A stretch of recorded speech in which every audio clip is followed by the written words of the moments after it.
Many miracles and wonders were being done through the apostles, and everyone was filled with awe. All the believers continued together in close fellowship and shared their belongings with one another. They would sell their property and possessions and distribute the money among all, according to what each one needed.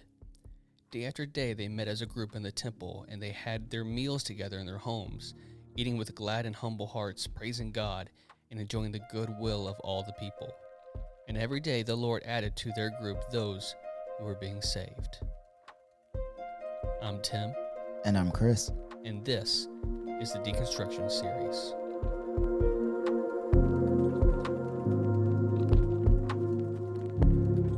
Welcome to the Always More podcast, where we believe there's always more room at the table for honest questions, meaningful conversations, and deeper understanding.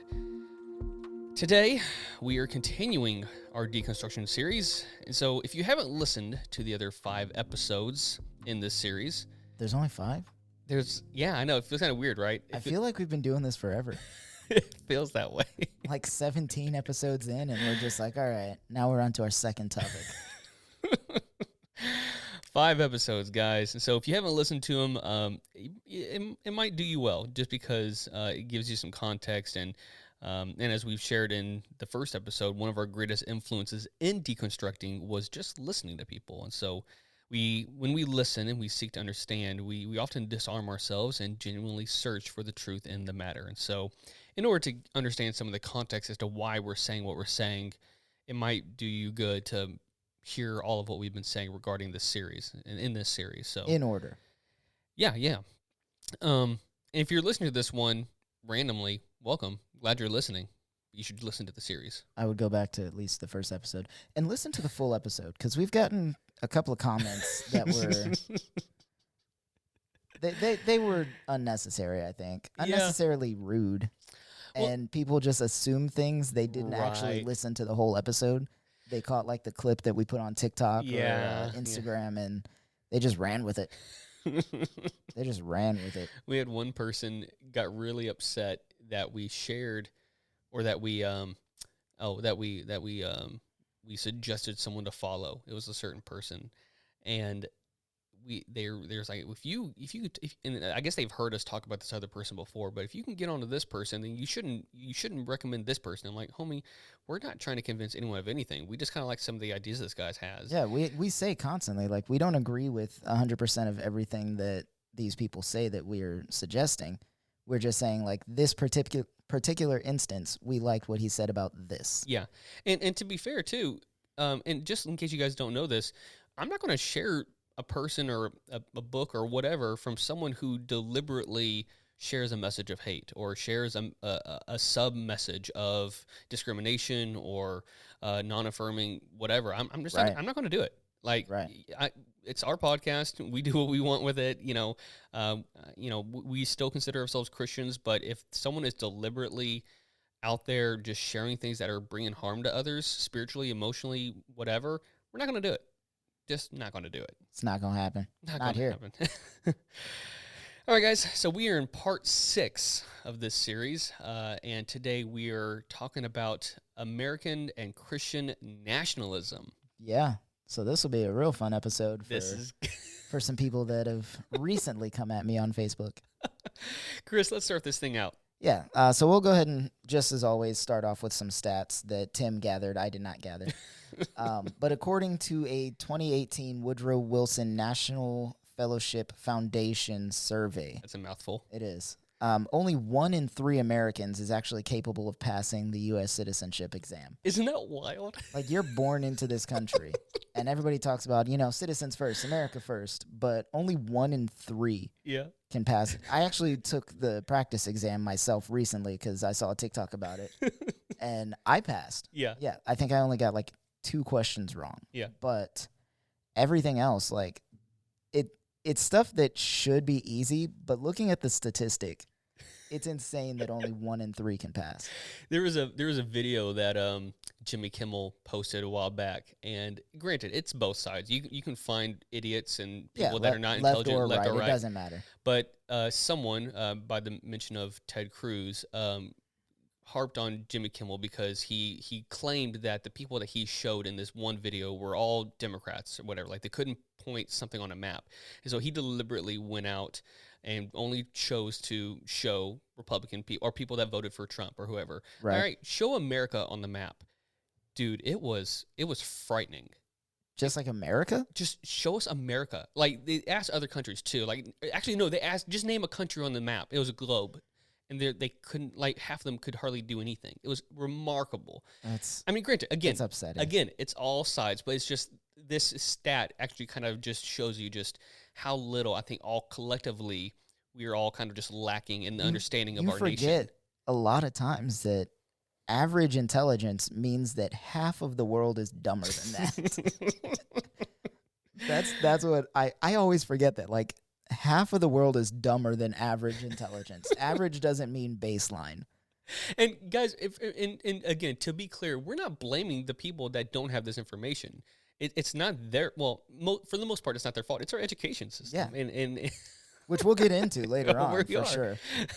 Let me jump into the next one. Based on a YouGov survey in 2016, when answering yes or no to the statement, my country is the best country in the world, 41% of Americans said yes. Sounds about right. The next 9 countries are India, Australia, the United Arab Emirates, Saudi Arabia, Thailand, Philippines, Indonesia, and the United Kingdom, and then Denmark. Denmark being 13%, and India being the next closest one was 35%. Yeah. So that's a lot of Americans compared to every other country that was surveyed. Yeah, they only asked countries, I think, that had like a certain like high economic, what do you call it, not GPS. What's the word? GDP. Thank you. Yeah. And so it was, America obviously was the highest, and those were the next 9 countries. And so it just kind of looks at the pride that we have for our own country. America. All right. So in a partnership between BAV Group and the Wharton School of the University of Pennsylvania, a study was released surveying 17,000 global citizens to determine the country that provides the highest quality of life, with qualifiers like affordability, a good job market, economically stable, family-friendly, income equality, politically stable, safe, well-developed public education system, and well-developed public health system. The U.S. ranked 20th. So again, this is the highest quality of life. They surveyed 17 global citizens, not just people in the U.S., but across the globe. Yeah, 17,000 people. That's a pretty good collection of people. It is. And so U.S. ranked 20th behind countries like Canada, which was number 1, Sweden was number 3, Australia was number 6, Austria number 11, and UK 14. I really feel like Canada's right there. It's so close. And as much crap as we give them, we could learn a lot from Canada. We could. All right, last stat for you guys. In 2020, a 13-nation Pew Research survey showed that America's reputation had declined greatly among its allies and partners over the past 2 decades. For example, in 2000 in the UK, 83% had a favorable view of the U.S. compared to only 41% in 2020. Oof. France, 62 in 2000, 31 in 2020. Germany, 78, then to 26. And the trends are pretty much all the same, with Japan at 41, Canada at 35, and Australia at 33. And this to me is important because these are our allies. These are the people that we are, close to and in connection with, that we will defend. If we needed to start a brand new war, yeah, they would be there. So, well, hopefully. I don't know about anymore. They would have been then in 2000. Yeah, and so we want to share these stats because, and we'll kind of get into this a little bit later, but a lot of these things aren't widely distributed. A lot of these things aren't well known. Just the same way they're not hidden per se, but they're definitely not told to us. Right. Well, I mean, guys, and listen, I will completely admit, there's bias on both sides. Now, I will say I think there's a little bit more bias on the right. However, for sure. I deliberately look at apps kind of like Ground News. Shout out, hopefully they can sponsor us someday. That'd be real nice, right? Right. But to look at news, like to look at a certain subject and to look at both sides of it, to look at articles from both sides, because it's important to kind of gain different perspectives just in case. Because look, no one's perfect. No one gets everything correct 100% of the time. And it doesn't matter where you land on the spectrum. You don't want to end up as a blind, ignorant follower of anything. Yeah. So with those stats, we wanted to at least show you a little bit of what, one, Americans think about themselves, but also what other countries think about us, even Yeah. our allies. Yeah, and these are all like independent stat places to get your information from, I guess. Right. I don't know what the word is for stat places.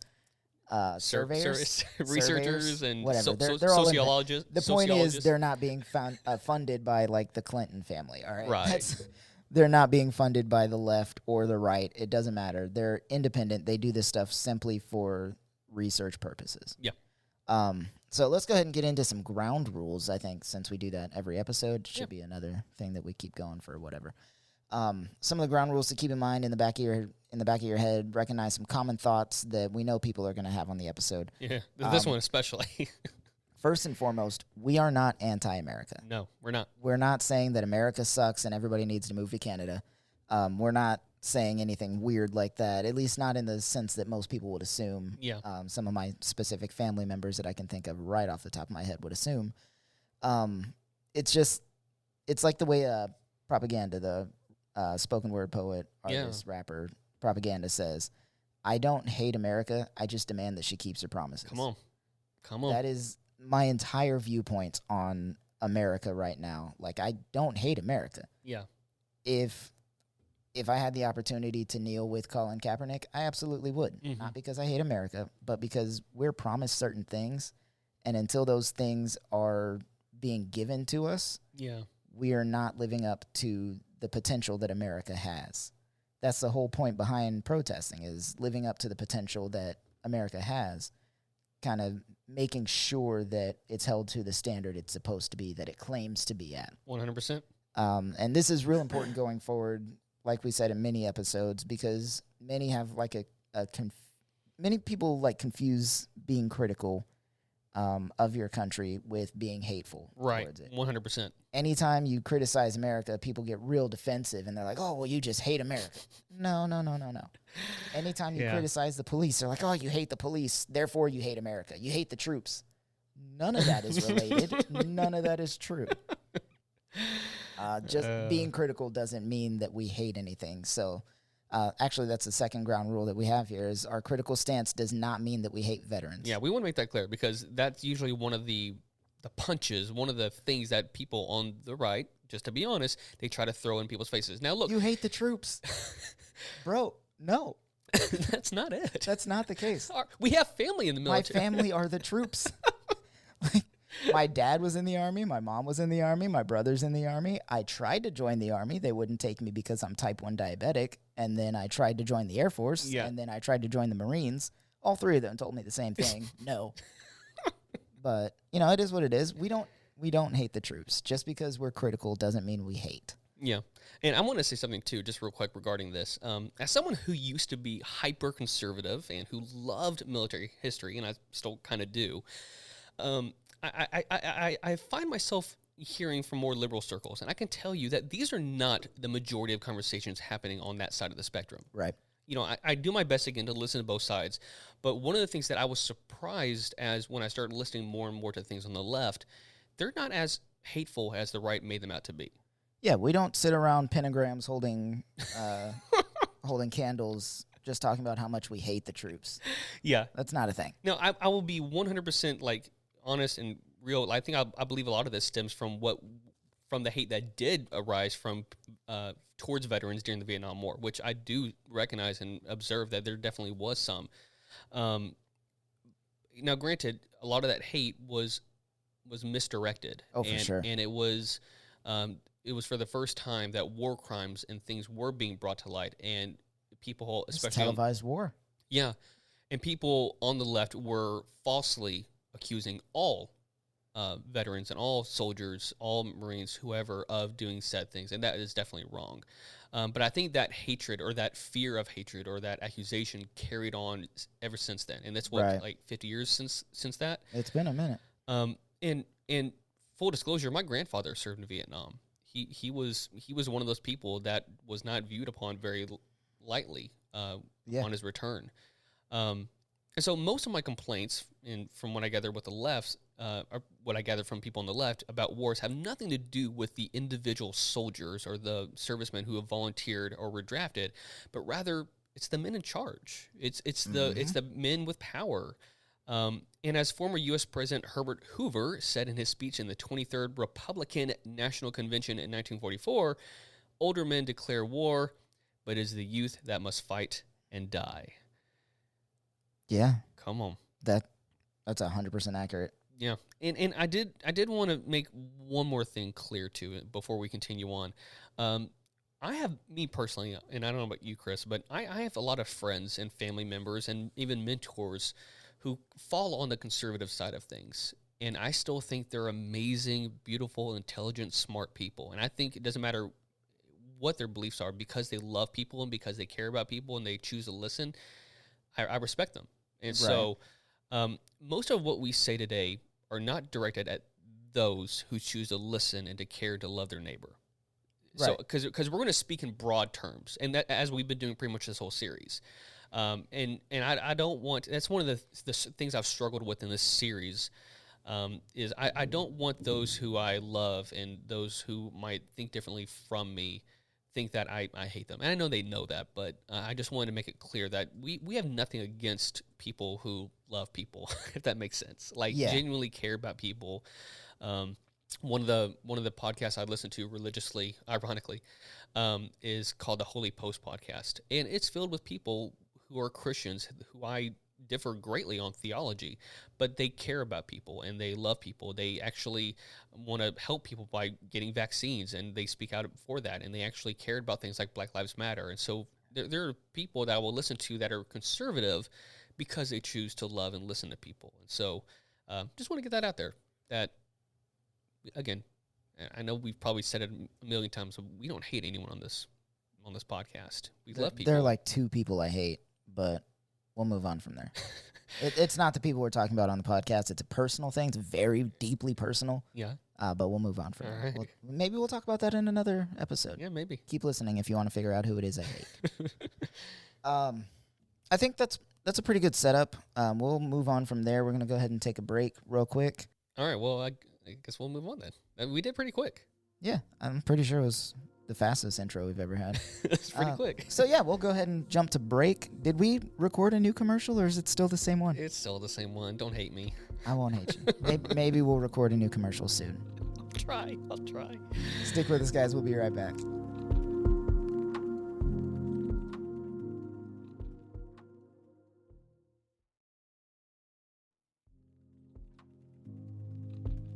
Welcome back to our pod. Thanks for sticking around. Yes. All right, guys, we're gonna just jump right on into the main segment. We've been jumping in every time, so why mess with something that Yeah. ain't broken? What? It ain't broke. Don't fix it. So, main segment for today is going to be all about American nationalism. When it comes to our deconstruction journey, a lot of our pain and confusion definitely stemmed from discovering that the country that we were raised to believe is holy, God-blessed, and pure may not be as historically clean and deserving of such high praise. Today, we're going to dive into some of the thoughts and ideas that we had to shed in our trek to better understand the country we call home. Yeah. And how appropriate that we're recording this the day after Indigenous Peoples Day, I'm which is telling you. formerly Columbus Day. Correct.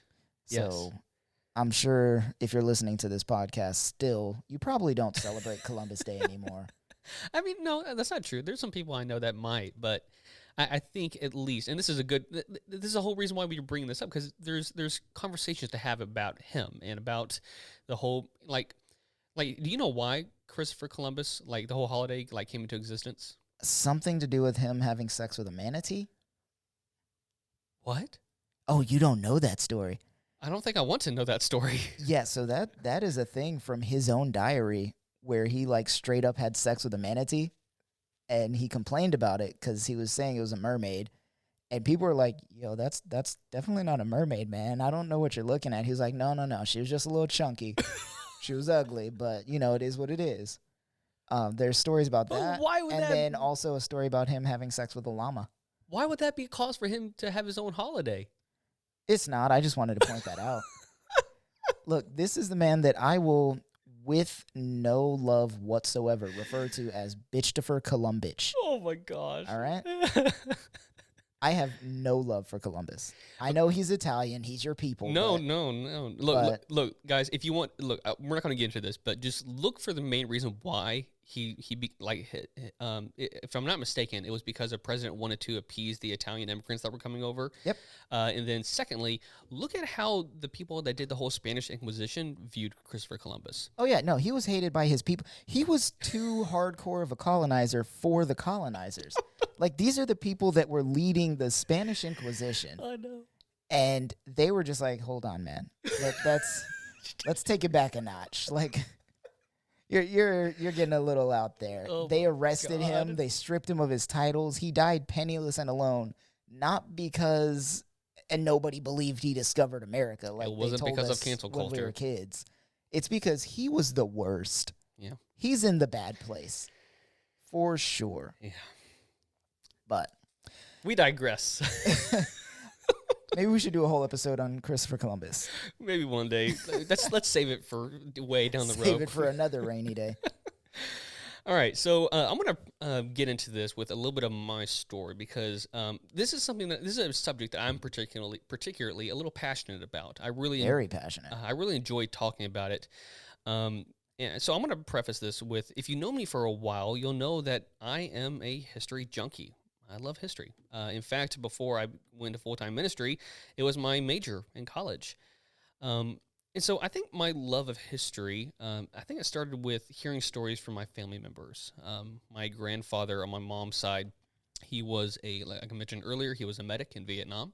Oof. So he has some stories that I definitely haven't heard all He's of. seen some shit. My grandfather on my dad's side, he was he was in the Navy in World War II. And then my great-grandfather on my mom's side, he was a forward observer in World War II. And so he was injured, I think, 3 times. I think he got some shrapnel in his butt. Lovely. Something bit me. It literally was that. If I'm not mistaken, they actually pulled some of the last of it out, like when he was like 80 years old. Like, yeah. And so I have a lot of this in my history. And it means a lot to me because I've heard stories and I've heard them talk about things. And so growing up, I remember idolizing them because of what they went through. Yeah. But middle school really was a pivot point, though, when I realized that I could turn this into a profession.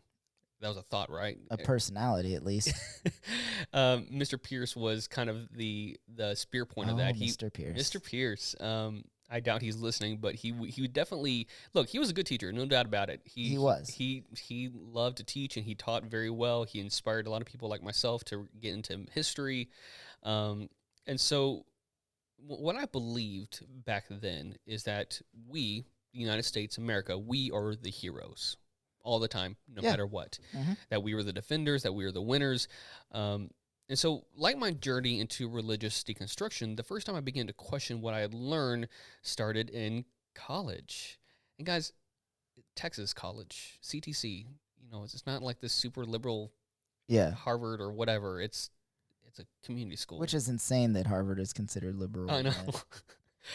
And it wasn't even from a stereotypical liberal professor. It was just the mere fact that some of the things that I was taught to believe by conservative ideology or the public school system were rather missing details, were wrong, or worse, completely ignored. There was big parts of history that, granted, I'm not saying it's the public school system's job to teach everything, but there was things that were like, this would have made more sense if I would have known this, or little things like that. And so it really inspired me, like with my religious deconstruction, to dive in more and to learn more about a lot of our history that is hidden. And the more that you research on your own, not the more you're indoctrinated by the liberal left. Yeah. The more that, and you can just find these things in like people's diaries and old newspapers, things that were reported but never like put into the light of education in our country. Right.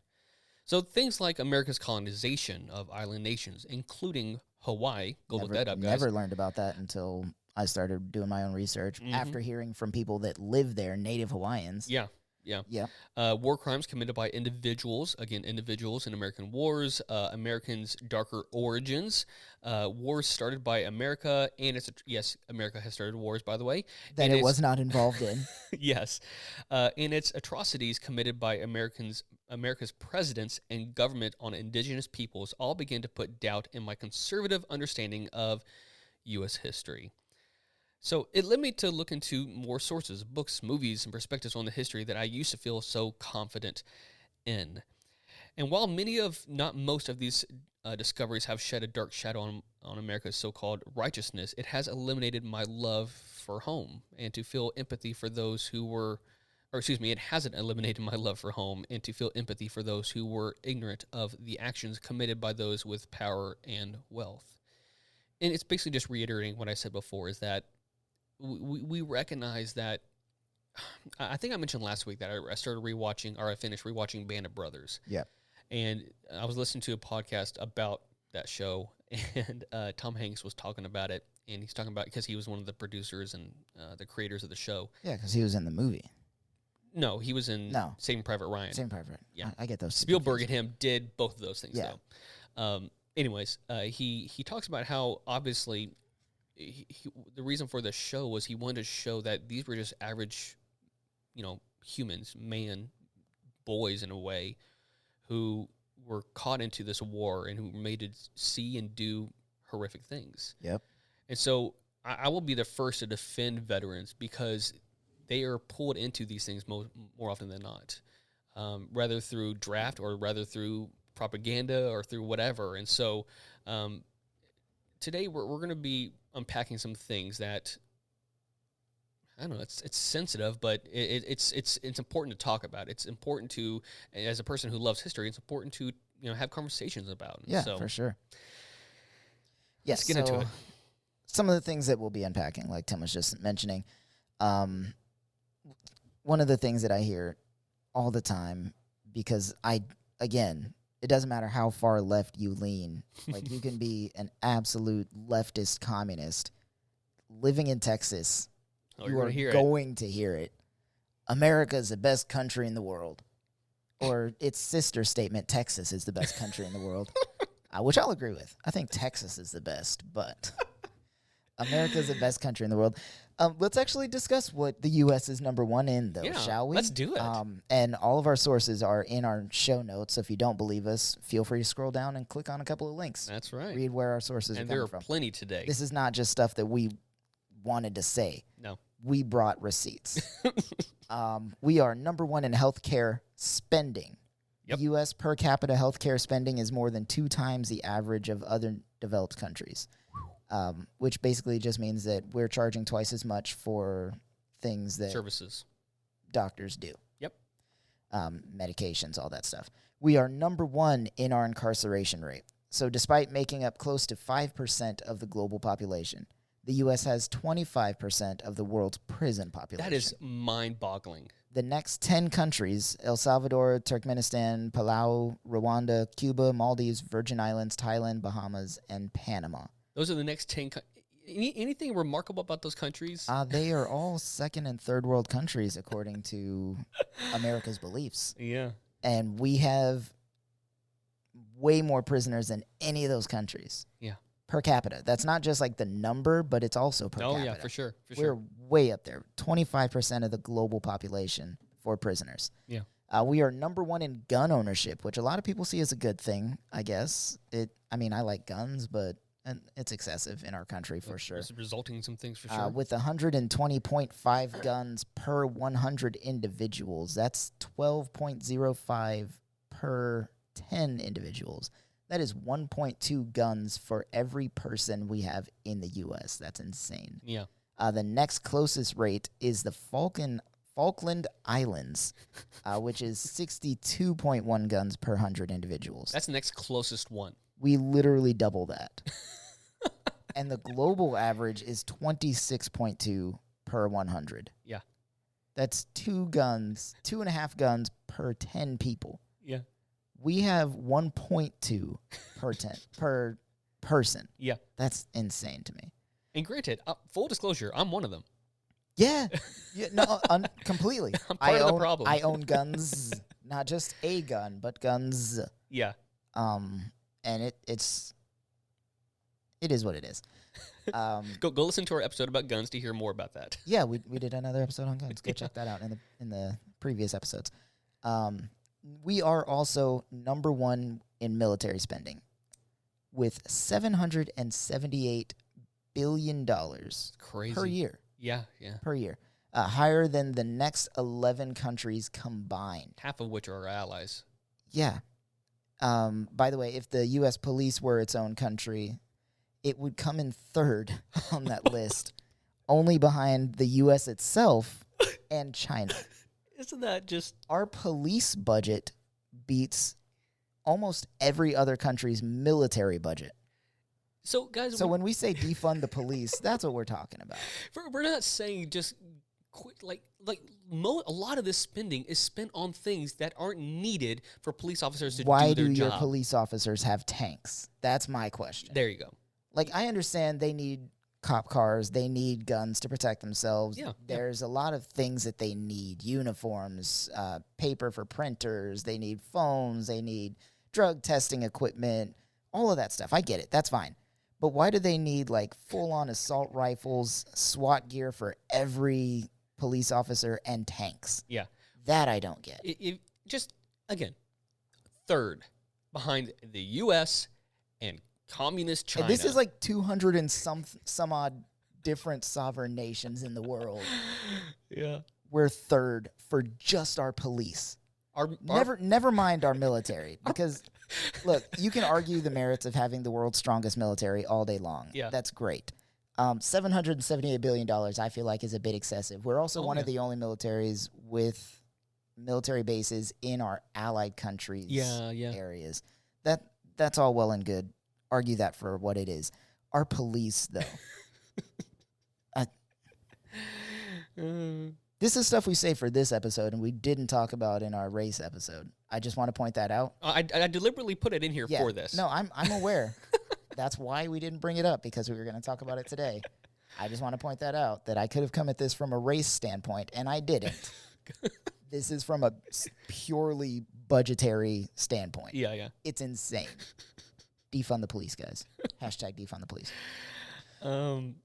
There's a famous clip from a show called The Newsroom where Jeff Daniels' character is asked, why is America the greatest country in the world? If you haven't seen this clip, Google it. It's a good one. It's so good. Yeah. It's powerful. I need to watch that show. He gives a list of reasons why it's not, essentially. I believe it was a young woman stood up and was like, why is America the greatest country in the world? And he just goes, it's not. And then he just goes off on this list.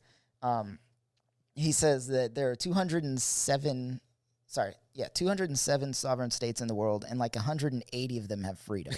Because that's usually one of the things. Because everybody's like, America's got freedom. We're the freest country in the world. Are we, though? Are we, though? Really? Are we? And what's that freedom worth? Did you have to buy a fishing license today to go fishing? Are we the freest? That's a side issue, too. So he lists off the reasons. We're 7th in literacy, 27th in math, 22nd in science, 49th in life expectancy, 178th in infant mortality, 3rd in median household income, number 4 in labor force, and 4 in exports. We're not number 1 in any of the good stuff. The point, though, isn't the numbers. It's the fact that the stats are a little old, and the U.S. does have some high rankings, like education. Yeah. We're number 1. But rather, the point is that maybe we're not as wholly good, perfect, statistically number 1 as we think we are. Look, guys, that clip is like 2012, but we've worked on some things since then. Right. We've lifted our numbers in a lot of the things that we do, and obviously some other countries have dropped down. The whole thing has shifted. But the point is, we aren't always number 1 in everything the way we're taught growing up. Yeah, and it's different if it's objective or if it's subjective. Excuse me. If things are like, yes, I love this country because my family's here, or because my family fought for it, or whatever it is, and those are good reasons to love your nation. But a lot of the reason why we brought up this point in particular is because there's many people who just say this because of whatever. They'll say things like freedom, or they'll say things because of whatever other stat, or our military is the best. I'm like, is that really a great thing to celebrate? Yeah. It's just one of those things where people say things sometimes and you're just like, yeah, that's exactly what I'm talking about. Like, we're saying the same thing. You're just looking at it from the wrong angle. Right. Like, Yeah. We spend the most money on the military. Yes, that's not a good thing. That's not a good thing. Okay. All right. Let's move on. Another point about American nationalism that we've heard and that we've deconstructed from is America has been or is the greatest democracy. First off, we're not even technically a democracy. So let's talk about that. Let's talk about who could vote in our country from the beginning. And full disclosure, I got this timeline from Insider News. That they have this great video. Again, it's in our show notes, but I also added some other things in there. Yeah. So Spoiler alert, though, before you start, it wasn't black people. Just in case you guys are wondering, I could not vote. Okay, so again, this is who could vote. In Washington's second election in 1792, only 1.3% of the country's population actually cast a ballot. And because all but 5 states only allowed white men who owned land to vote. The other states, Vermont, New Hampshire, Pennsylvania, Massachusetts, and Maryland, allowed free people of color to vote as well, along without property ownership. But it's only those states. This means just 6% of Americans could vote. I'm not sure what kind of government that is, or where you call it to where only 94% of its citizens can't vote, but it doesn't sound very democratic to me. It's a representative republic. Yeah. In 1824, many states no longer required voters to be landowners, and voted almost doubled. In 1848, after the Mexican-American War, even though the Treaty of Guadalupe Hidalgo gave citizenship to Mexicans in newly conquered territory, most territories required voters to read and speak English. Man, that's fantastic. Especially in a country that doesn't have a specific language. Yes. In 1864, we first had absentee voting, primarily for soldiers out in the field. So in case you guys are like, oh, this is brand new, just liberal, whatever. Nope, had it for a while, guys. Started in the Civil War. In 1870, we had the 15th, which, by the way, was from a Republican president. But we'll talk more about that later. In 1870, we had the 15th Amendment signed by President Grant, giving all male citizens the right to vote. And though you couldn't explicitly prevent black people from voting, you could set up poll taxes and literacy tests to prevent the majority from doing so. That's the type of thing where, like, obviously it's not, they didn't say, yo, well, since you're black, you can't vote. It's the spirit of the law, not the letter of the law. Yeah. Like, these things aren't written so that black people can't vote, but they're written in a way that black people can't vote. Exactly. And this does not apply for Native Americans. Like, they couldn't vote no matter what yet. Yeah, no, for sure. Election of 1876. So this is actually a really interesting history and something that's really important for just understanding why we are the way we are and why Jim Crow started to happen. So in the election of 1876, Samuel Tilden, and he was a Democrat, versus Rutherford B. Hayes, he was a Republican. So it was a tight election, which meant it came to Congress to decide. And they made a deal with the Republicans. Republicans will get the presidency if they will remove federal troops from the South. Why is this important, you might ask? They were the only ones enforcing the new civil laws for the now freed enslaved people, allowing black peoples to vote and run for office, buy property, all these different things. And so there were actually many black people in the South that were voted into Congress up to this point and after the Civil War. But after this election, it would decrease dramatically. Mm-hmm. This began the era of Jim Crow, where most southern states would make it extremely difficult, at best, to make it for black people to vote. Right. Side note, between 1868 and 1998, 22 African-American representatives were sent to Congress from the South. The next one after that, 1929, from Chicago, as a result of Jim Crow laws. In 1882, the Chinese Exclusion Act prevented Chinese people from becoming American citizens. It wasn't until 1910, 11, and 12 that Washington, Oregon, and California allowed women to vote. In 1920, the 19th Amendment gave women the right to vote. And it wasn't until the Civil Rights Act in 1957 and 1960 that Jim Crow began to be taken apart. Lyndon B. Johnson signed the Civil Rights Act of 1964 and the Voting Rights Act of 1965. Guys, this stuff didn't happen that long ago. Yeah. You're looking at roughly 50 years since everyone was able to vote. Yeah. If you don't think that shaped our nation, yeah, you're willfully ignorant. So 150 years of not everyone could vote. Guys, we are not the greatest democracy, or at least we haven't been. We just haven't.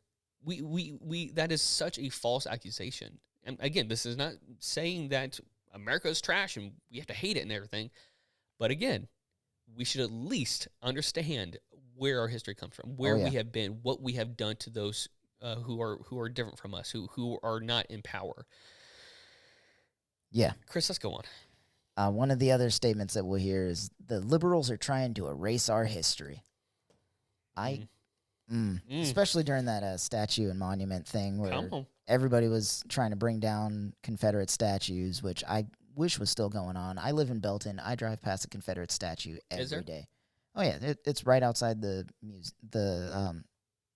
not the museum, the city town hall. Town hall. Thank you. Yeah, the town hall thing next to a museum. Like to move it, like maybe 200 feet down the road would be all I'm asking. But it's right outside the town hall. So getting into that, did you know, Tim, that the vast majority of Confederate statues were not done during or after the Civil War? Like not immediately after. Immediately after, yeah. Yeah, so after 1877, between the 1890s and the 50s. 1950s. The 1950s, yes, was the biggest statue, like, I think I read the statistic, like 70% of Confederate statues now are from that era, 1940s to the 1950s. Crazy. I wonder why that is. Yeah. I think it rhymes with Bim Bro. I don't know. Maybe. Could be me. Yeah, those monuments are not for history, though. No. That's the thing that kills me. When people are like, they're destroying history. No, we're not. The history's in the books. The history's in the museums. History's on the internet. Yeah. You can read it. It's super easy. Yeah. You just haven't because you're still supporting those statues. Statues like that are made for celebrating and adoring. Yeah. They're made for remembering things in a positive light, typically. Yeah. It's something to literally look up to. It's something to reflect on and go, wow, I want to be like that when I grow up. That's why you will never... Like, you won't find a Hitler statue in Germany. No, you won't. Or a Stalin statue in Russia, Mussolini in Italy. Like, those statues they aren't there. Yeah. They were torn down immediately. And that's another thing that blows my mind. Like, when we first got Saddam Hussein out of power, everybody was sharing those videos, and it's all over the news of his statue coming down, and everybody's cheering about it because we toppled an oppressive government, whatever you want to call it. But now that we're doing that to Confederate statues that were oppressing black people, everybody's like, oh, hold on now. Yeah. That's our history. That's our heritage. You're just racist. It's literally a racist country that was trying to depart from the United States of America. But what about states' rights, Tim? It was states' rights to own black people. That's exactly what it was. States' rights to have slaves. And if you're questioning that, go look up their constitution. It's literally in their constitution that they wanted slaves. Each state had to submit a reason for seceding, and I'm pretty sure it was all of them, if not all of them, most of them. Yeah. Like, before they got to, like, reason number 4, it was, like, in the first 3 reasons, slavery. Yeah. That's what they wanted. Yep. Ridiculous. Yeah. Sorry, that really gets under my skin. That one in particular. Yeah. If you don't mind, I'd like to say this part. What's usually brought up in conversations like this it was Republicans who freed the slaves because Abraham Lincoln was a Republican. Yeah. Sure. No. By party name. 100%. He was a Republican by party name, for sure. Yeah. Which one is ironic considering the racists they are defending were Democrats. But 2, we had a party switch, sort of. So up until like the 1960s, 70s, and 80s, conservatism and liberalism wasn't solely found in one party or the other. You had things like Southern Democrats and Northern Democrats, or urban Democrats, or things like that. And so if you look at like a blue and red state election maps, like all the way from the beginning, you'll see that the South was blue after the Civil War for up until like the 70s, if I'm not mistaken. It's transitioned during that time. It wasn't until Reagan. He's the one that really, or maybe, no. Who was it before him? Carter?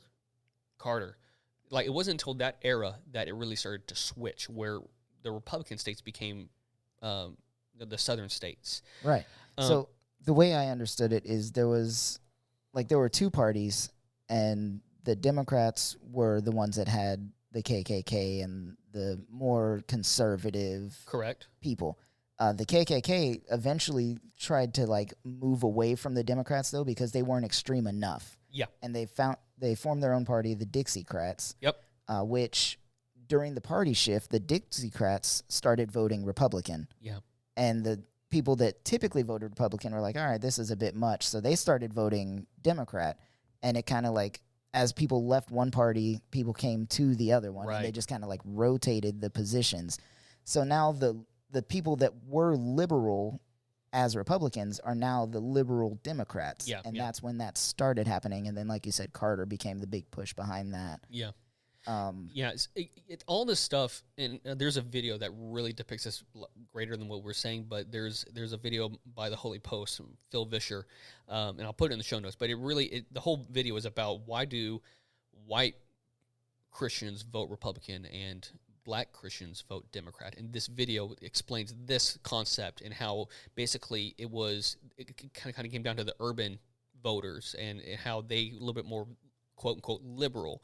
Yeah. And so, yeah, this shift really happened during the whole era of law and order tactics from like Nixon and Carter and definitely Reagan. And it really shows the danger of identity politics too, because if you're just voting because your family's always been Republican, then you don't understand the history of what that means. Yeah, yeah. And you typically don't look at values of each party. You're just voting, oh, this guy's a Republican, this guy's a Democrat, so I'm going to vote for this guy because my family's always been Republican or my family's always been Democrat.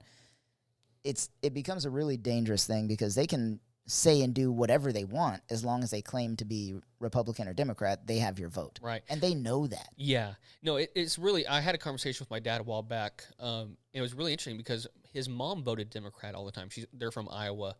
But I had to explain to him, like, Dad, during that time, they weren't necessarily liberal or conservative. It was just kind of who they voted for, and it was really about the working class or the urban or whatever it was. And so she has held on to that, or she did before she passed away for the longest time, just because that's how she always voted.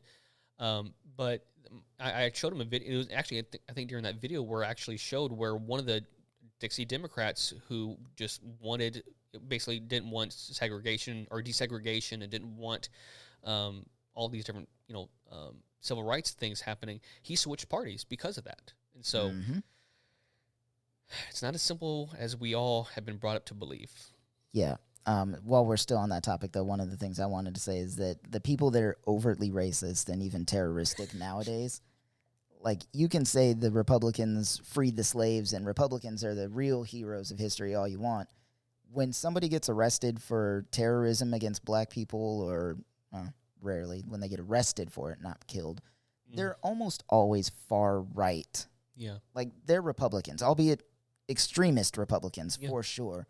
They almost always will support Republican presidents and governors and mayors, even, like, all the way down the ballot, Republican. They're far right terrorists because that is the closest to their belief system that they can latch onto in this country. Yeah.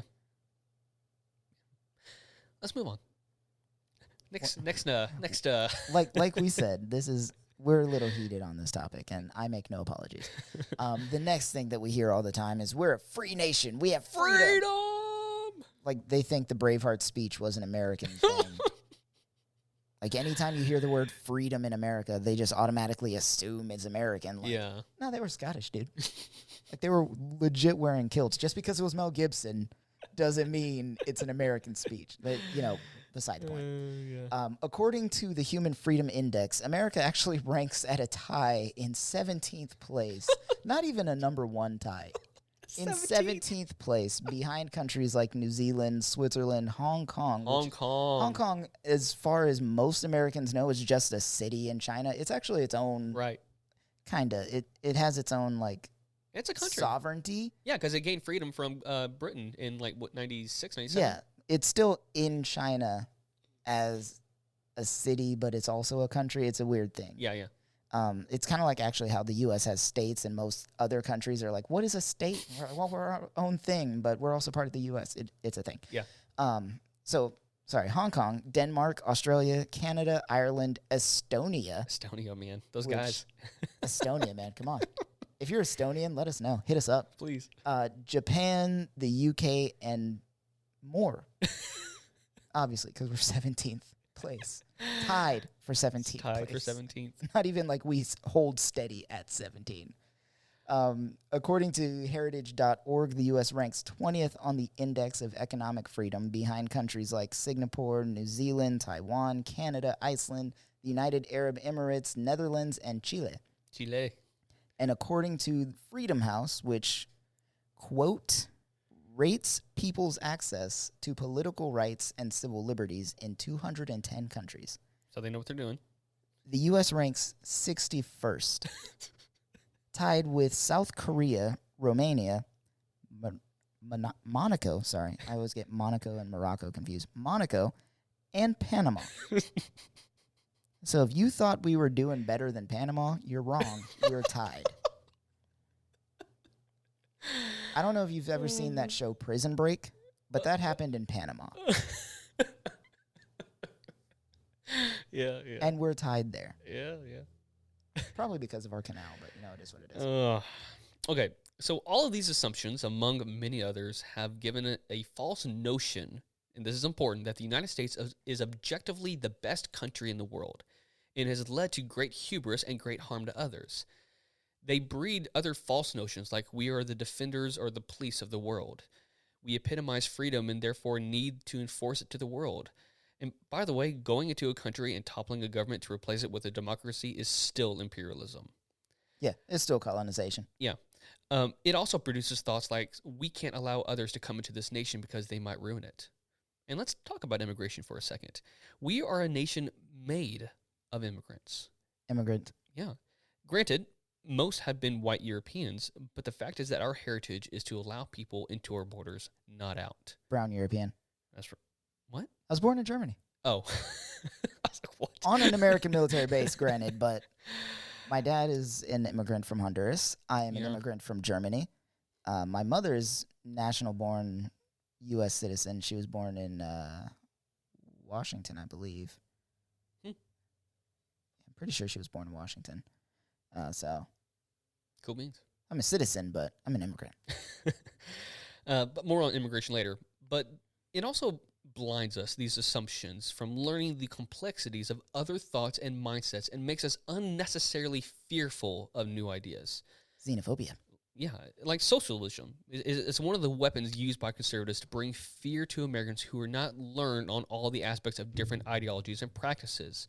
And while we won't spend much time on the different forms of government and where we think we should land, I don't know.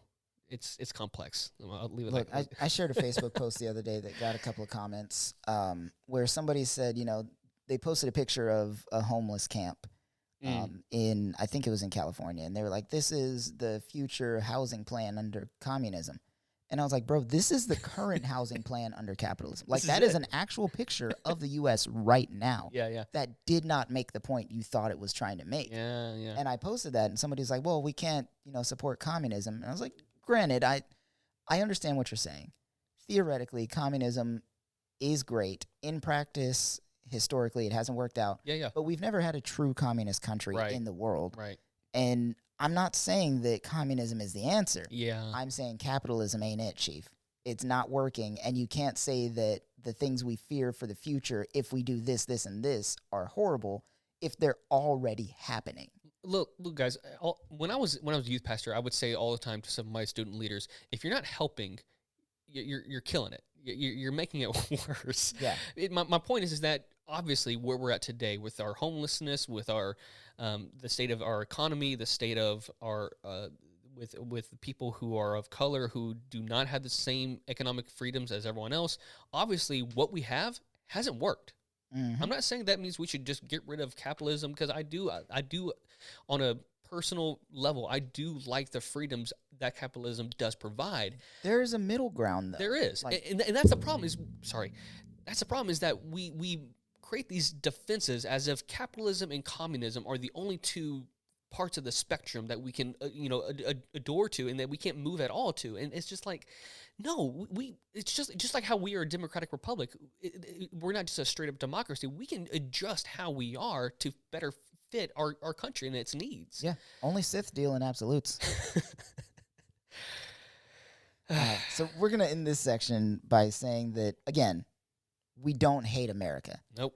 It is okay to be objective and critical about the state of your nation and to be patriotic and proud of those things within the country. It's allowed to be critical of the wars fought and proud of the soldiers. Yeah. It's okay to see and recognize the harm our country's doing and its leaders have caused, and still they're doing it today. Yeah, You can call that stuff out and still love the people within the broken system. Right, yeah. So we also believe in wanting to make things better. Can things be worse? Absolutely. Can things be better? Sure. Are we better off than a lot of the other countries in the world? No doubt. It is an excuse to keep the status quo, though. Yeah. Like you said earlier, we can always be better. If you're not making the situation better, you're making it worse. And we need to be able to recognize the flaws we have in our system, many flaws in our system. It's not an excuse to ignore pain and suffering and hurt being inflicted by those within the nation today who have already gone far too long without being heard. Yeah. Which leads us to the second half of this conversation. Christian nationalism. Because we had to tie it into this whole religiosity. Religiousism. Religiousnessism. Chris, take the lead, brother. Yeah. So why is it important in regards to our Christian deconstruction? What was her name? Kristen Dumez said in her book, Jesus and John Wayne, the products Christians consume shape the faith they inhabit. Today, what it means to be a conservative evangelical is as much about culture as it is about theology. Take that in one more time. What it means to be a conservative evangelical is as much about culture as it is about theology. It's saying that what you believe isn't as heavy as blending into the culture of the people that you feel like believe the same things as you. Maybe this is why deconstruction is becoming such a big thing among us millennials, but there's just been so many things that we've been taught to believe as not just foundational, but as eternal. Yeah. That like, this is how it's always been. Like, we have always stood up for these things. We have always been on this side of things. And it just hasn't been that way. Yeah. Christianity in general, for sure, since it started. But Christianity in America, even just that smaller window. Yeah. Like, if you're looking at a 4-pane window, I'm sure you've seen 4-pane windows. You guys have houses and apartments. Like, Christianity in America is like one little square on that window that slides up and down. Yeah. And then, like, Christianity in general is like the entire window frame right. and everything inside of it. So there's a lot of things that have changed over the history of Christianity.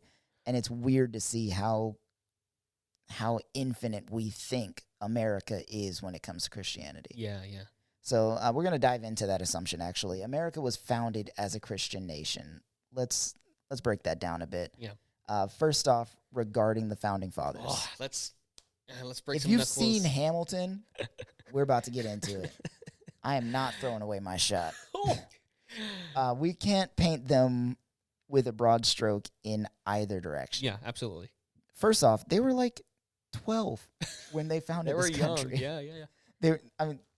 I think Hamilton was like 19 when he joined the military. I think so, yeah. Finished his degree and started fighting for the war. And that didn't last too long. They were all in their like 20s and early 30s. They were young. With the exception of Washington, I think he was like 40-something.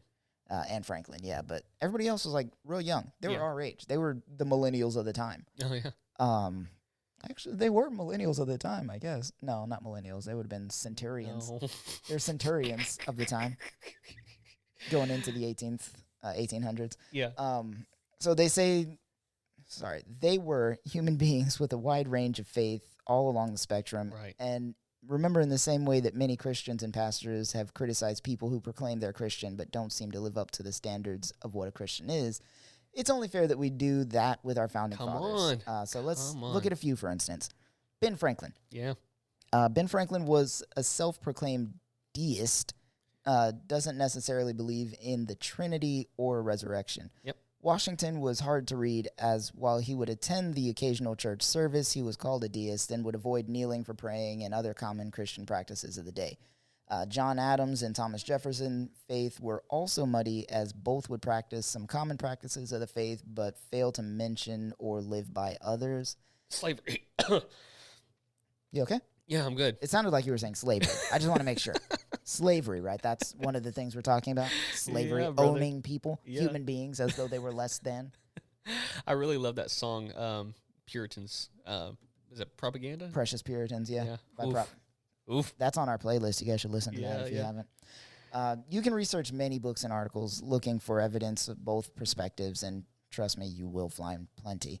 But this further proves the point that their faith was not clear. No. Regardless of what your fourth grade history teacher told you, their faith was not clear. And mind you, the First Amendment protects all religions from the government. Its founding fathers wanted to create a nation that way. Yeah. We're founded on religious freedom, not Christianity. Right. Like, you can believe and practice your faith however you want, as long as it doesn't impede on another person's faith, and the government can't tell you what to do. Look, we are not founded as a Christian nation. If there was a time to establish, like, hey, this is going to be a Christian nation, that was it. That was their golden opportunity to go, like, you know what? Let's just go ahead and make it a Christian nation. Let's make it official. Put a stamp on it. Yeah. Nope. Didn't do it. Didn't establish a national language either, but that's a secondary thing. Even if they were all self-proclaimed Christians, which, again, some were not, actions kind of speak louder than words. Come on. 41 out of the 56 of the DOI signers, the Declaration of Independence signers, were slaveholders. They all had at least one slave. Yeah. Some of which, Jefferson, raped their slaves and did other kinds of horrible things. And I don't want to hear any comments about, well, she was his mistress. You don't get to be a mistress as a enslaved person. Slave. No. Like, it's always rape. Yeah. Always, 100%. And people will say, you know, slavery was all around. It was a thing of the time. Sure. But at this point in history, it was pretty clear that race had something to do with it. Yeah. And also slavery was wrong from the dawn of Christianity. So here's some other few things regarding, you know, American Christian nationalism, things that we are like, oh, if we're a Christian nation, let's talk about the 3/5 compromise. We as a Christian nation decided that as a person of color, that a person of color is worth 3/5 of a white person. That Christian, that's our foundation. That is our Christian nation foundation. I think the math works out, like, since I'm half black, I'd be like 4/5 of a person. Jesus.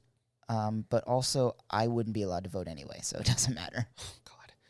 Let's talk about westward expansion. We as a Christian nation decided it was okay to invade, remove, betray, murder, and repeat said cycle to a large group of indigenous peoples for centuries in the name of manifest destiny and fulfilling God's purpose for America. Can we talk about the fact that we called it manifest destiny? God. Like, it is our destiny to rape and pillage and destroy these cultures that have been living here forever. Yeah.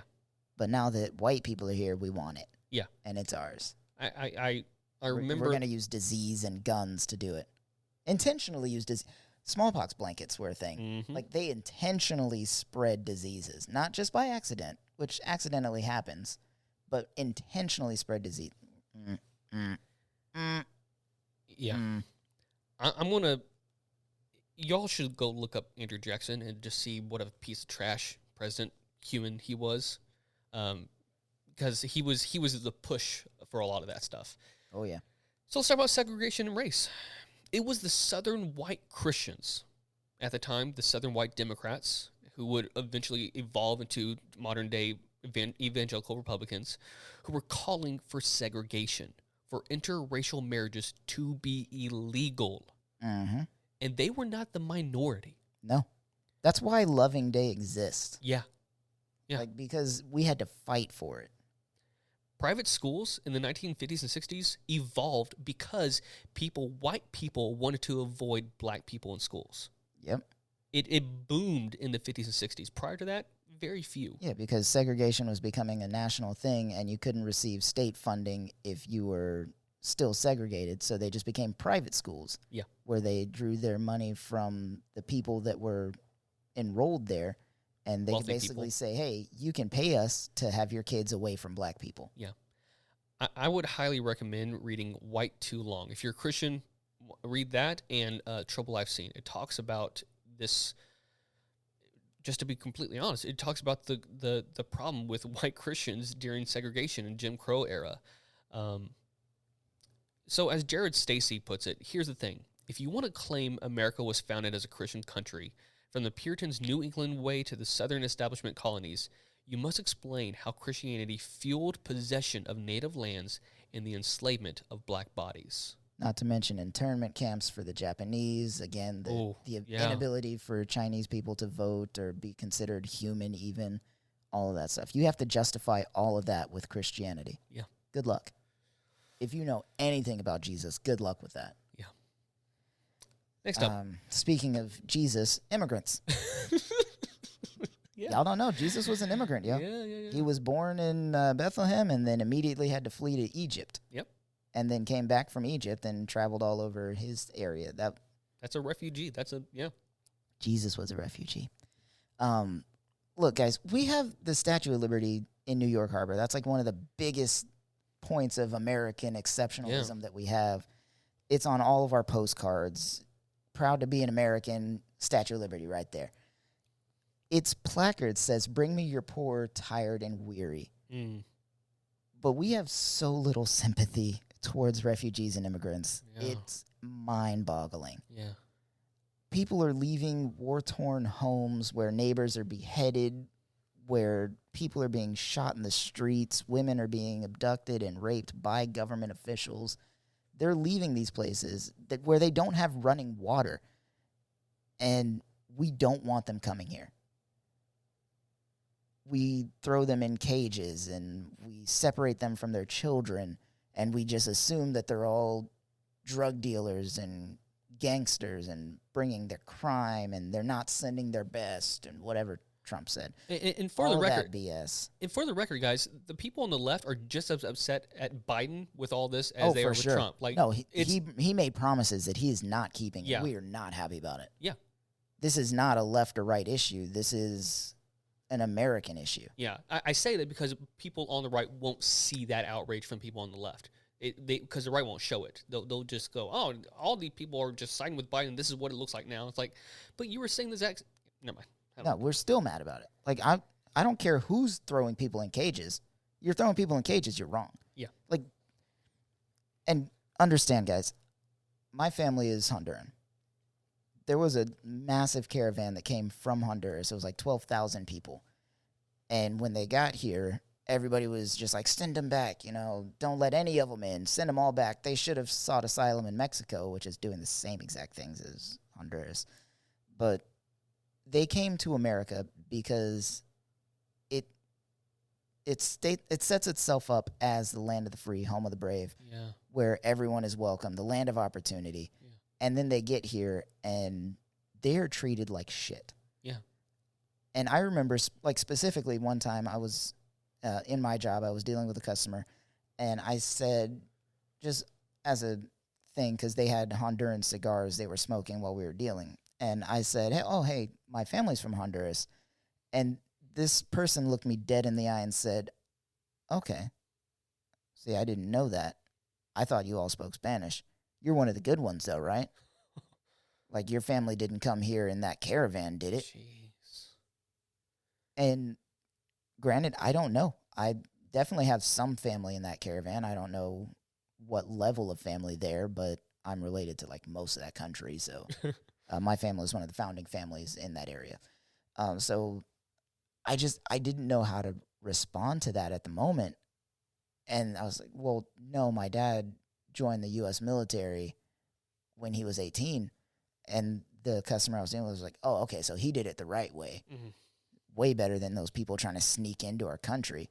Like, you are talking to a Honduran right now, and you have zero regard for how I'm reacting to the struggles of my people. Yeah.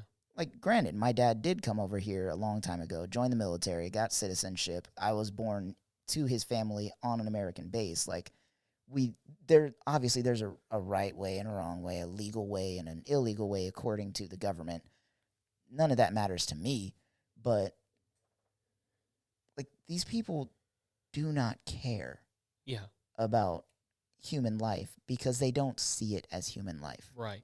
They just see it as, well, this is something that is the law. Then That change the fucking benefits law. me. Yeah. That's all it takes. Like, if a law is wrong, change it. Yeah. I don't look, granted, not everyone that comes to America is going to be the best person to try to enter a country. I get that. When people tell me, like, oh, well, if you get a bowl of Skittles and one of them is poisoned, are you going to eat the whole bowl? Skittles, no. Human lives, 100%. Yeah. Look, guys. I would have let every one of those Hondurans into the country and then figured something out because they are running for their lives. Yes. Guys, it wasn't even illegal. It's asylum. It is 100% legal to seek asylum in the U.S. Yeah. It's not illegal entry. It's not like they're trying to sneak into the country. They came here.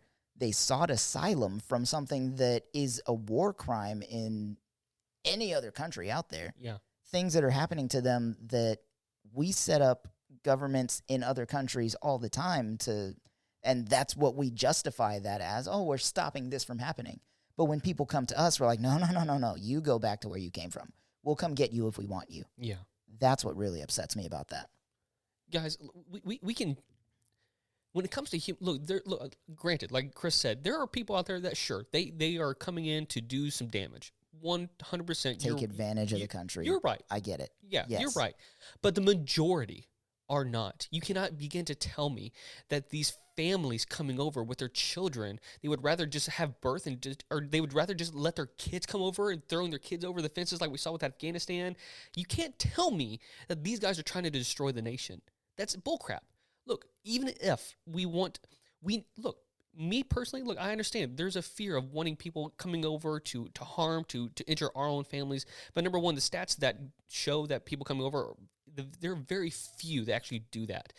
But even if it wasn't, we need to change what we're doing. Yeah. We need to change the laws. We need to change how we import people. We need to quicken it. We need to make it cheaper. We need to, if people are running for their lives, what kind of Christians are we to refuse that? What kind of Christians, what kind of Americans are we to refuse immigrants who are looking for a place to have their families be safe from beheadings? All I know is that based on what I've seen on Facebook, based on the posts that some of these people share, the things that they say about immigrants and refugees, y'all would not have let Jesus into this country. No. God. Like I said, he was a brown man born in the Middle East, and he had to run away to Egypt because they were killing children in his country. And when he got there, they took him in. It doesn't say a whole lot about how they treated him while he was there. That's another thing altogether. But if he were born in Mexico and tried to come here, y'all wouldn't let him in. Yeah. Y'all have zero cares, and it's obvious. This is why we have so many issues with the Christian church. The Christian Nationalist Church specifically. Yeah. Being in Texas, though, let's talk about the Bible Belt. Yeah. So if you guys don't know, the Bible Belt is a part of the U.S. where religious. Sorry, I'm still very upset about this. It's all good. Where religion exists as a much higher rate than the rest of the country. It includes Texas, Oklahoma, Louisiana, the whole southern states, yeah. Alabama, all that. If you would imagine Forrest Gump would be comfortable living here, it's probably the Bible Belt. So here are some other stats regarding the Bible Belt, though. Let's talk about this for a second. So in a place where religion holds the tightest grip on the people that live here, they have the highest divorce rate out of the U.S., the higher murder rates, obesity rate compared to the rest of the nation. Its murder rate is not only higher compared to other regions of the U.S., but also compared to less religious parts of the world. Yep. Not just the U.S., the world. Yeah. The Bible Belt's teen pregnancy rates are worse than anywhere else in the U.S., and the overall health is lower compared to the other states. For my Christian friends, we have several options here. One is to assume that all of this is fake news, which we hear a lot. Fake news, blah, blah, blah. The mainstream media or the lamestream media. Y'all are real creative with your insults. Just to assume that all of it's fake news, which it's not. Again, we have receipts. The stats are in the show notes. Two, we can blame someone else. Yeah. We can say, oh, it's the Democrats' fault. It's the whoever's fault. It's the left. It's these blue cities and the red states. They're the ones doing all of this stuff. The satanic panic of the 80s. We can blame whoever you want to blame. We can say it's Kiss's fault. I don't care.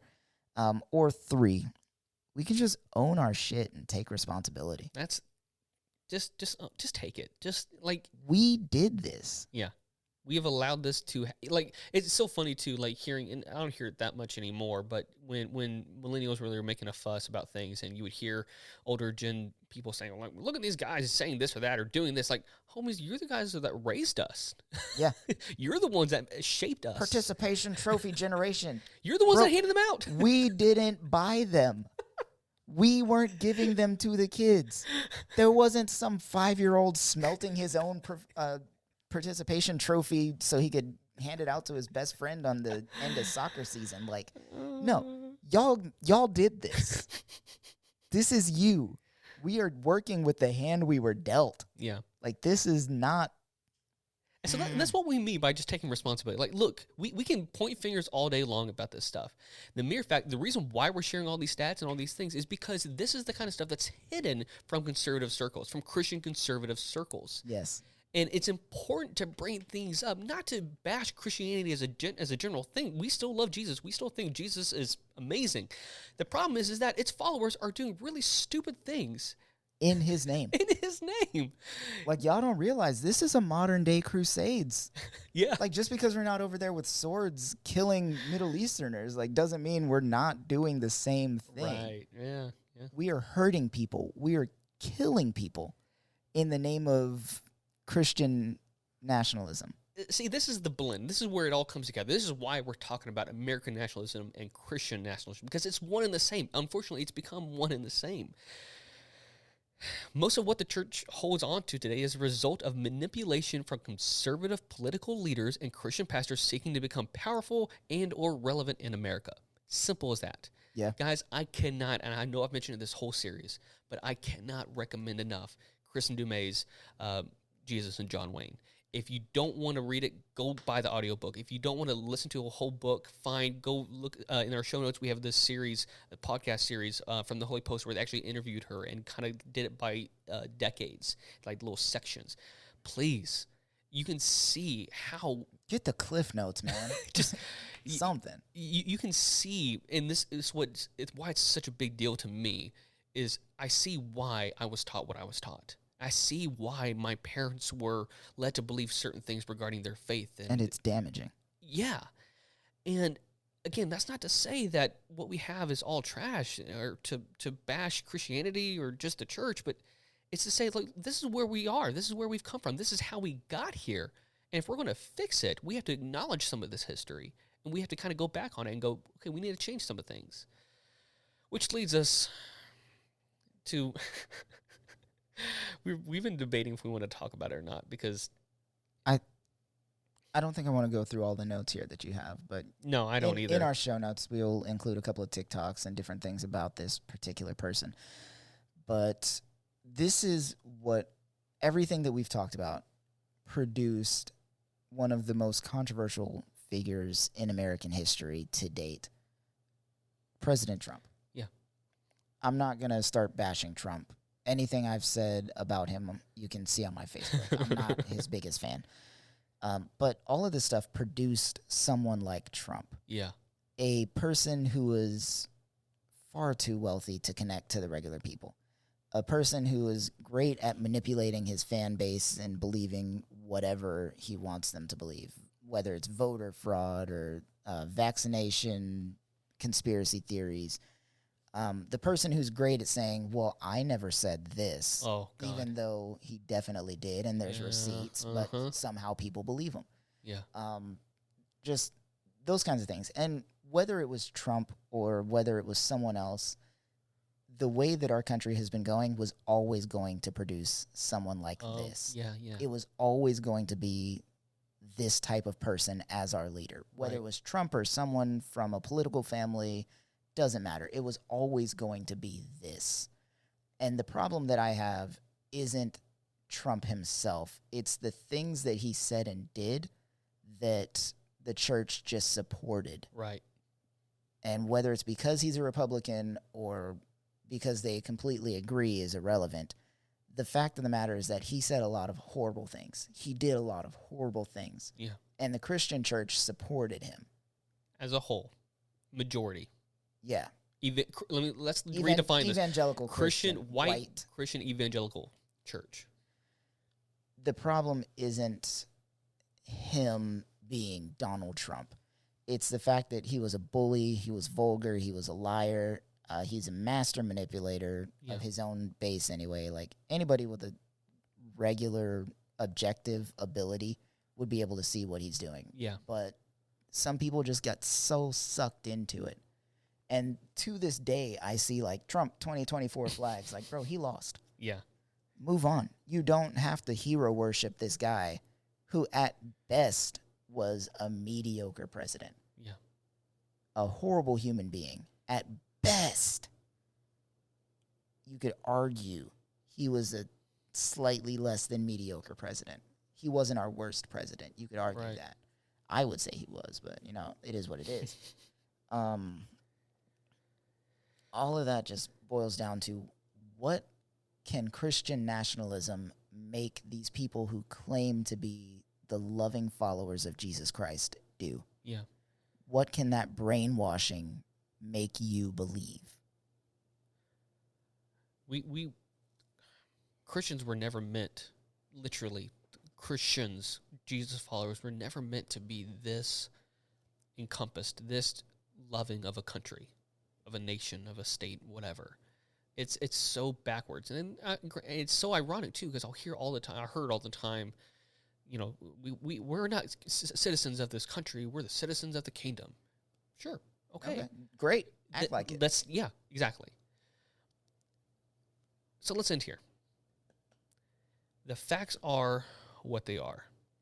We can choose to double down, or we can choose to take an honest look at ourselves and seriously consider that not all that we have been taught is the correct way, or even God's way. The truth is, there is no point in American history in which everything has been perfect. It's been scarred by limited freedoms, oppression, colonialism, and strict fundamentalism, all of which bring pain and suffering on someone, and Christianity has had a part in it. So where do we go from here? Do we rid America of Christianity? I don't believe so. I do believe that in order for Christianity to be relevant again in America, it needs a revival. But just like the Pharisees' misunderstanding of the coming Messiah, the revival that the church needs isn't what has always been prophesied over the past century. It needs to dismantle the American nationalism that has infiltrated its churches, and it needs to return to its roots of helping the poor and the oppressed. I think we should stop there. I think that's a good spot. Definitely run a little longer than we usually do. All right, guys, we will be right back after this quick break, and we'll finish things up there.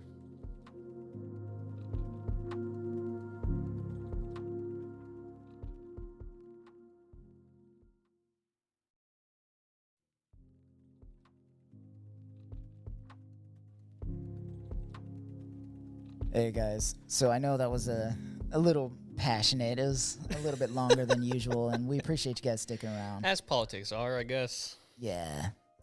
Again, a lot of these things shouldn't be politics. They're human rights issues. Yeah, yeah.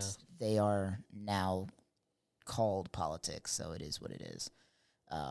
But we just wanted to jump back and say thanks again for listening. We're almost done with this deconstruction series, I think. Yeah. Obviously, in our show notes, we've got a lot of our receipts and a lot of the surveys, the TikToks, the different things that we've looked up, all of the points that we've made. We also wanted to give you guys a couple of additional resources. Yeah. So, for example, Tim.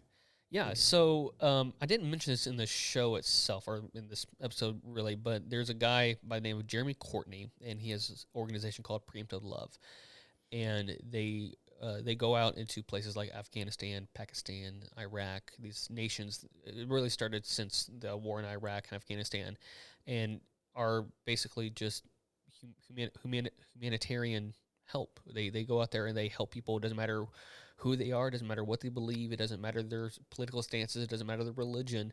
They just help, Yeah. clothe, feed, provide health care for people. And his work has really inspired me because he a lot of the stigma, a lot of the hate around Middle Eastern people in the past 20 years, especially, has really it's really shaped a lot of Christian culture and American culture. And he, Yeah. I think he still is, but he was at least a Christian and has talked about the different perspectives and what it means to be the hands and feet of Jesus. And he has a book called Love Anyways that I would recommend. It's about his work at Preemptive Love. And so there's that. And then, of course, as I mentioned before, Jesus and John Wayne. Please, if there's anything from me, my perspective, that you want to read, if you're a Christian and you want to understand why we got to where we are, if you understand how everything has led to Trump, You really should read this book. you really should. Listen to it, read it, watch it on YouTube or whatever, wherever you can find it. Yep. This book holds a lot of weight to what is going on with deconstruction and decolonialism. And she's not just like this random person who's like, hey, let me just write a book. She's a historian, and like She did the research. She did the work. There's so many. There's all of her work, her sources, everything is listed out. It is a historical work. It is beautifully well written and unfortunately frightening. Yeah. In a way. So yeah. A couple of the ones that I wanted to point out, and these are probably a little more for the non-reading leaning people like myself. First off, the book, White Fragility. I can't talk about it enough because I absolutely adore that book. Yeah. A lot of Christian nationalism is tied to white supremacy. We didn't get in too much into that in this episode, but see our previous episode. And that explains a lot of how it happened, why it's still happening, and how we can fix it. Right. Check that book out, Robin DiAngelo, White Fragility. And if you haven't already seen this show, Tim's laughing, but I stand by it 100%. I'm not saying it's bad. We had a whole conversation about this show. Avatar: The Last Airbender. It's made as a children's cartoon, and each individual episode isn't like specifically about nationalism, but you can really see themes throughout this show. Mm-hmm. You know, the Jesus versus the Christians theme, like the way that people believe the Avatar was supposed to be versus how he actually is. You can see that in the show. The insane national beliefs, you can see that in the show as the way the people of the Fire Nation believe the Fire Nation is compared to how it's actually treating the rest of the world. Which the quote that I love, and if you replace the word Fire Nation with USA, it is so pertinent to today's culture. Read it. Prince Zuko is arguing with his dad, who is the Fire Lord, the leader of the Fire Nation, after his dad continued, I guess. He didn't start it, but he's continuing this war that's been going on for 100 years where they're trying to conquer all the other nations. His dad tells him, you know, I've tried to teach you everything and you didn't learn anything. And Zuko says, no, I've learned everything, and I've had to learn it on my own. Growing up, we were taught that the Fire Nation was the greatest civilization in history, and somehow the war was our way of sharing our greatness with the rest of the world. What an amazing lie that was. The people of the world are terrified by the Fire Nation. They don't see our greatness. They hate us, and we deserve it. We've created an era of fear in the world, and if we don't want the world to destroy itself, we need to replace it with an era of peace and kindness. Solid. Yeah. Again, if you just replace Fire Nation with USA, that is exactly what's going on here. But we don't see it because of the nationalism. Yeah. Yeah, we're blinded by, and that's why I wanted to show those stats at the beginning of the show, because, again, it's not to bash on America, but it's just to shed light on what other people, even our allies, think about us. Yeah, we're not saying that we need to undo everything we've done from the beginning, But there are certain things that need to change Yeah. in order to be positive, to have any kind of positive impact in the world. Yeah. There are things that need to change. And I'm glad you said that too, because nationalism, even Christian nationalism, has blinded, has really prevented us from, the information is out there, but it's prevented us from taking it in, calling it fake news or just ignoring it altogether. It is remarkable. And this is why deconstruction is such a big thing it is today, because we see the hubris, we see the hypocrisy, we see the things that we are brought up to believe as Christian foundation, as loving your neighbor, loving people, standing up against bullies, all these different things that we were taught to believe, and then the church suddenly does the opposite, championed them. That's a good quote. Shall I end it? Before you do, I do want to say, like, again, we don't hate America. No. I love living here. Yeah. I love the freedom I do have. I love and we're grateful for the it. people that I know. I love the celebrations of life, the experiences that I get to have.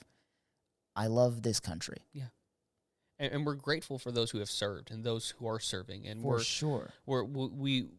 And I will generalize to say most, 95% of people on the left do as well. I don't know about 95, but most. Definitely most. At least from what I've seen. But yeah. Nobody actually hates the troops. Well, that's a good point. Yeah. The issues, again, are the people in charge. Yeah. Not the troops themselves. Right. But all of that to say, we love this place. We don't hate America. Yeah. We just demand that she keeps her promises. So today, our journey has brought us to a topic that resonates deeply within us.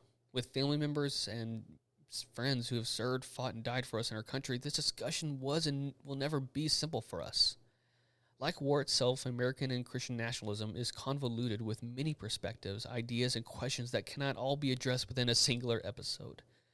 And despite the common perception of those who critique their own nation, we didn't deconstruct the love of our country, but rather a false idol. And even in the face of this episode's grim undertones, we still have a hope for this country of ours. We place where its citizens fight for a community in which all can be truly equal, where its history can be wholly revealed, not to demonize where we've been, but to better reveal where we are and how we got here. And ultimately, we hope for a community where love and respect for one's neighbor has greater weight than any ideology. Those ending quotes from you, Tim. I'm here for it. I appreciate it, brother. All right, guys. That is our conversation today about American and Christian nationalism. Join us next time when we bring this to a close, as a pastor would say. No, honestly, guys, we would love for you to be part of the conversation. Give us your comments, send us emails, TikToks, tag us in your Instagram posts, come find us, whatever you want to do. Send us anything you can. Join the conversation. Tell your friends, tell your mom, get everybody involved. We know we don't have a huge fan base just yet. Hopefully we will one day. But we want you guys to be part of this because there is always more to discuss. Yeah. It's good, man. All right, guys. On that note, we love you all, and we will see you next time. Peace out, guys. Thank you for listening to this episode of the Deconstruction series on the Always More podcast. Please take a moment to subscribe, rate, comment, and share this wherever you listen to us. Be sure to check out our resources and recommendations in the show notes for both this episode and episodes to come. And lastly, don't forget to listen into our Deconstruction playlist on Spotify that can also be found in our show notes. Thank you, and see you next time.